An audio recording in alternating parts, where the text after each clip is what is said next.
आहे. अगदी परवा जो आपला भारतीय प्रजासत्ताक दिन 26 जानेवारी साजरा झाला, तर साधारणपणे 2 कोटीपेक्षा जास्त विद्यार्थ्यांनी देशभक्तीपर गाण्यांवर कवायत सादर करून एक विश्व विक्रम 26 जानेवारीला आपल्या विद्यार्थी शिक्षक बंधू भगिनींच्या नाही दादा, हे सगळे तुम्ही जे उल्लेख केले ते अतिशय कौतुकास्पद उपक्रम आहेत जे वेगवेगळ्या शाळांमध्ये आणि तुमच्या खात्याअंतर्गत राबवले जात आहेत. एक प्रश्न आहे आणि त्यानंतर आपण प्रेक्षकांकडे पण जाऊयात, त्यांचे काही प्रश्न घेऊयात.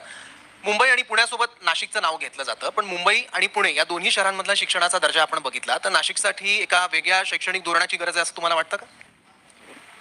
नाही, जसं मी तुम्हाला बोललो की नाशिक, कारण काय उत्तर महाराष्ट्र आणि या सगळ्या आदिवासी भागातून सुद्धा मोठ्या संख्येनं मुलं नाशिकमध्ये शिक्षणासाठी येत असतात. आजही हजारोच्या संख्येने नाशिकमध्ये वेगवेगळ्या ज्या काही शैक्षणिक सुविधा उपलब्ध आहेत तिथे राज्यभरातले विद्यार्थी आहेतच, परंतु याला आणखी मोठ्या प्रमाणात कसं आपल्याला पुढे नेता येईल.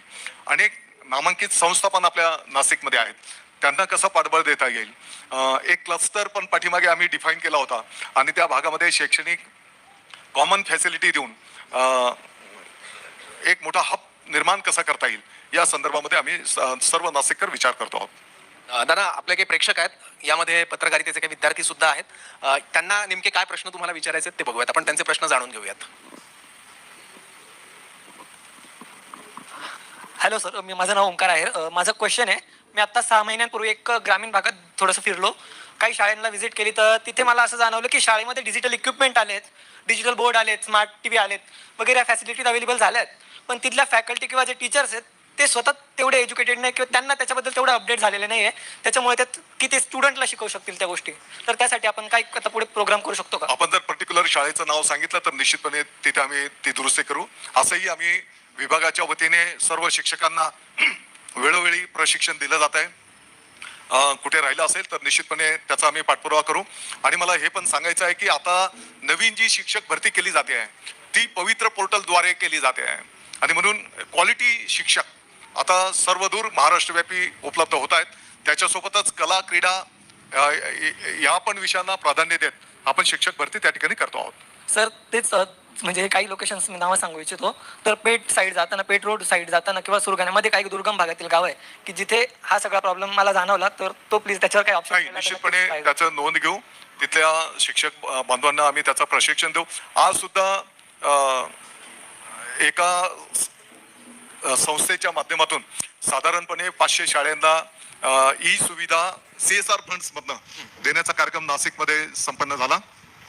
त्या संदर्भामध्ये पण आम्ही सर्व शिक्षक बांधवांना ते कसं हँडल करायचं याचंही प्रशिक्षण त्या ठिकाणी आयोजित केलेलं होतं. ठीक आहे, एक फक्त शेवटचा प्रश्न आपण घेऊया, कोणाला विचारायचा असेल तर.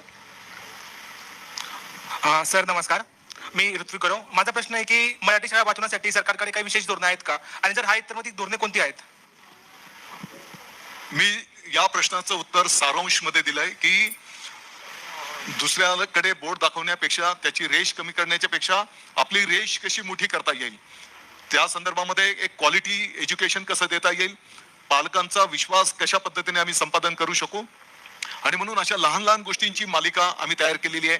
त्याचं आता उदाहरणार्थ गेली 4 दिवस आपल्या शिर्डीमध्ये शिपूजी भारद्वाज म्हणून आहेत, त्यांच्या मार्गदर्शनाखाली साधारणपणे 4,500-5,000 हजार विद्यार्थिनी महिलांना सेल्फ डिफेन्सचं प्रशिक्षण दिलं गेलंय. आता ते 4,500-5,000 हजार महिला विद्यार्थिनी प्रत्येक शाळेमध्ये जाऊन विद्यार्थिनींना सेल्फ डिफेन्सचं प्रशिक्षण देतील. असे एक ना अनेक गोष्टींची मालिका आम्ही त्या ठिकाणी करायला घेतलेली आहे आणि मी आपल्याला विश्वास देऊ इच्छितो की येणाऱ्या वर्षभरामध्ये संपूर्ण महाराष्ट्राला अपेक्षित असलेलं शिक्षण क्षेत्रामध्ये काम झालेलं दिसेल. पण सर, सर्वात मोठी शोकांतिका ही आहे की सरकारकडे कुंभमेळ्यासाठी पैसे आहेत पण मराठी शाळा वाचवणारे पैसे का नाहीत, किंवा तो निधी का त्यांच्याकडे पुरेसा नाही? मी आपल्याला जी काही माहिती दिली ती स्थानिक स्वराज्य संस्था म्हणजेच मराठी शाळा या संदर्भामध्येच मी माहिती दिली.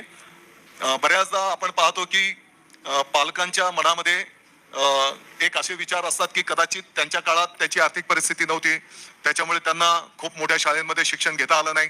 आता आपली परिस्थिती आहे, मग आपल्या पाल्यांना इंग्लिश मिडियमच्या शाळेमध्ये आपण त्यांना शिक्षण दिलं पाहिजे, आणि म्हणून त्यांच्याकडे बोट दाखवण्याच्या पेक्षा आम्ही आमची क्वालिटी इतकी इम्प्रूव्ह करून दाखवू. आपण आता जर माहिती घेतली काही जिल्हा परिषदच्या शाळांमध्ये तर इंग्लिश मीडियम मध्ये विद्यार्थी पालक काढून त्यांना ऍडमिशन आता जिल्हा परिषदच्या शाळेमध्ये देत आहेत. याचा अर्थ त्यांना अपेक्षित असलेलं शिक्षण त्या ठिकाणी दिलं जात आहे. आणि आपण जर माहिती घेतली तर आता 4 महिन्यापूर्वी UPSCचे पण जे निकाल लागलेत तर त्याच्यामध्ये 70% विद्यार्थी हे स्थानिक स्वराज्य संस्थेमधनच पुढे आलेले आहेत. ठीक आहे. आणखी कोणाला काही प्रश्न आहेत? फक्त एकाने एकच प्रश्न घेऊयात, वेळ कमी आहे आपल्याकडे. सर मी निकिता लोंढे. सर मला असं विचारायचं होतं की जर आपण एकंदरीत नवीन शिक्षण जे आपलं धोरण आहे ते बघितलं तर ते खरंच ग्रामीण भागामध्ये असेल किंवा शहरी भागामध्ये असेल, खरंच ते लागू होतंय का?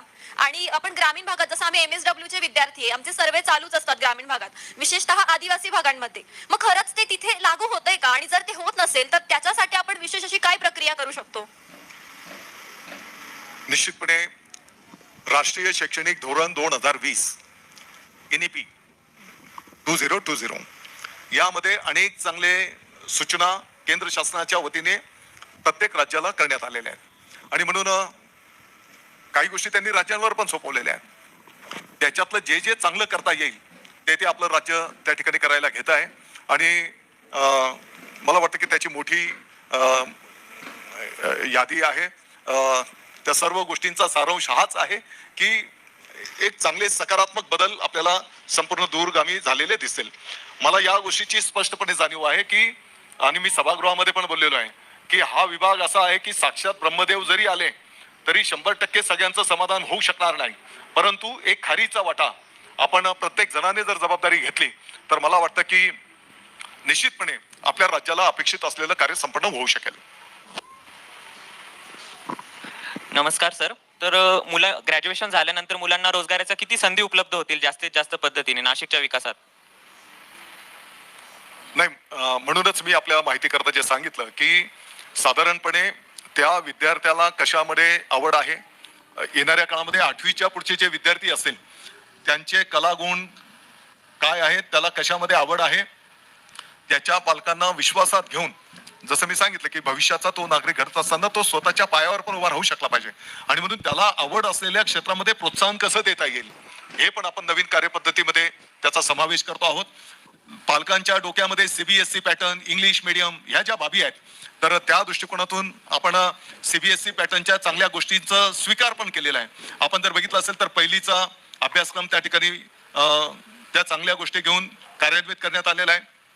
येणाऱ्या शैक्षणिक वर्षामध्ये 2री, 3री, 4थी आणि 6वी याचाही अभ्यासक्रम आपण त्या धर्तीवर करायला घेतलेला आहे. नमस्कार सर. पहिले तर अभिनंदन तुमचं. नाशिक जिल्ह्याला आम्हाला शिक्षण मंत्री हे स्वतः लाभले आहेत, त्याच्याबद्दल खूप खूप धन्यवाद सर तुमचा. आणि माझा प्रश्न असा आहे की ग्रामीण भागामधले जे विद्यार्थी आहे त्यांचं शिक्षण हे 7वी 8वी नंतर ते सोडून देतात, असं आम्हाला बऱ्याच ठिकाणी आढळले आहे. आमची स्वतःची NGO आहे, आम्ही त्या माध्यमातून आजपर्यंत 45,000 स्वेटर वाटले आहेत.